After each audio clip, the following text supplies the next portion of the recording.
What's going on, y'all? Moises Foz Power Washing.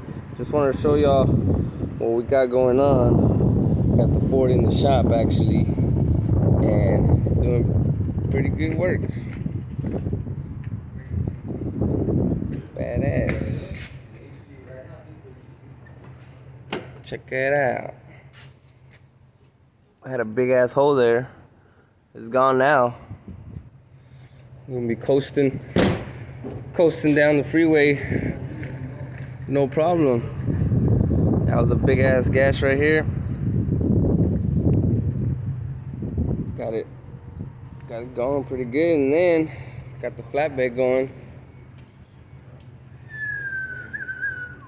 Here it is. That's the man right there, El Anthony.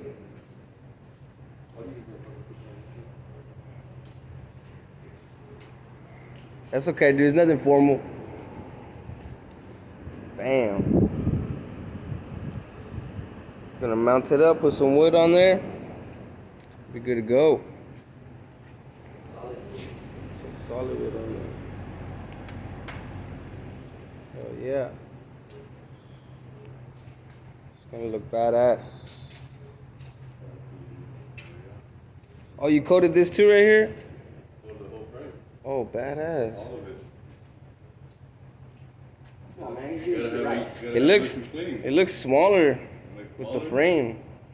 No, like it just like once the truck bed is off, it looks smaller. Yeah, it's all coated. Badass. Well, Rust barrier. if you're on the Corpus area, man, hit up Anthony, dude. He'll take care of you.